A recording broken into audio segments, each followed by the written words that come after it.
Bonjour, ce soir je viens à vous, pas en direct de YouTube, mais en direct sur un support externe, afin d'essayer d'améliorer la qualité vidéo et la qualité du son, puisque il m'a été renvoyé qu'il y avait des vidéos malheureusement où il y avait des mots coupés et parfois du coup une difficulté euh, pour entendre parce que le volume n'était pas correctement réglé et le son correctement équilibré.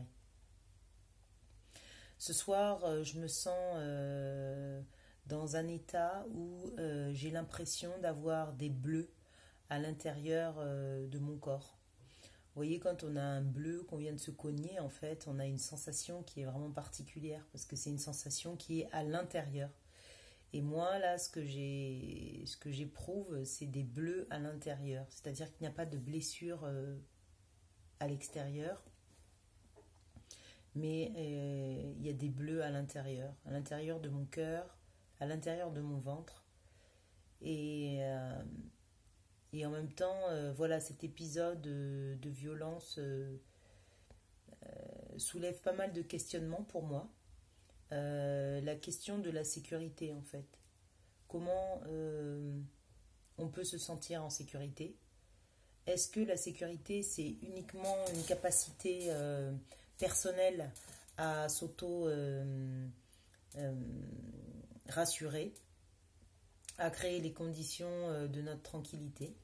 Ou est-ce que la sécurité comprend plusieurs dimensions qui sont du coup la réunion de cette dimension personnelle avec la dimension de la sécurité extérieure et que l'on ne peut pas forcément contrôler, dont on ne peut pas anticiper,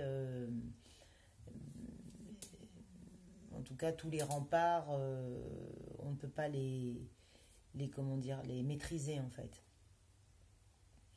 Et moi, en fait, là, je ressens que, après la culpabilité, ce qui est en train de monter, c'est la peur.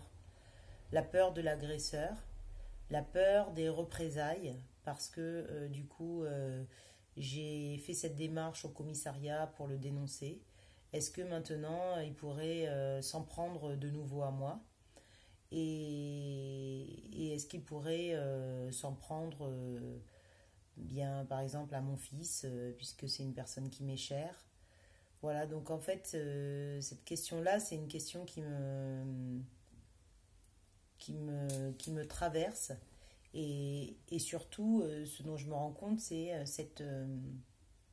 le fait d'être hanté par des images, de me réveiller la nuit en sursaut, de faire des rêves proches de cauchemars en fait, et de me dire c'est incroyable comment une personne qui a eu une emprise sur moi dans le passé, qui du coup euh, a un comportement violent physiquement à mon encontre, réveille d'un coup d'un seul toute l'emprise et tout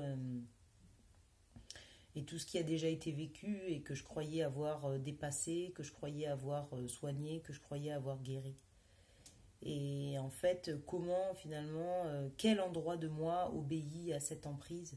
Quel endroit de moi est démuni face à cette emprise? Quel endroit de moi résonne encore à la menace?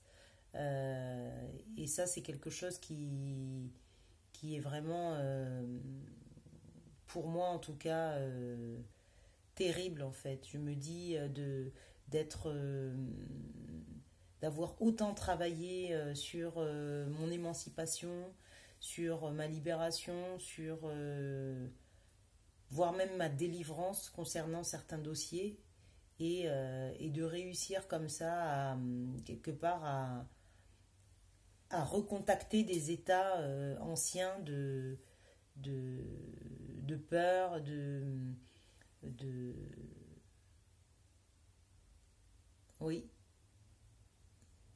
c'est une vraie question.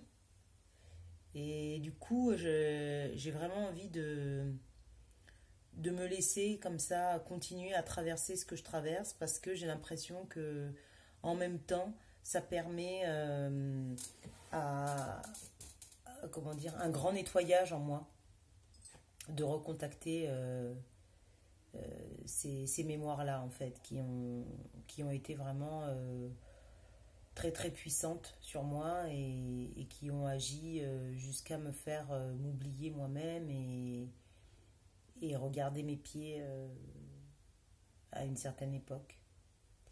Donc merci à toutes, merci à tous eh bien, d'être en accueil de ce partage de sincérité, ce partage authentique. Et toujours en espérant que cela éveille en vous des questionnements ou permette aussi sur votre chemin de soigner des endroits ou tout simplement de valider que le soin est costaud et solide et que ça tient bien. Je vous souhaite une belle soirée ou une bonne journée selon. À demain.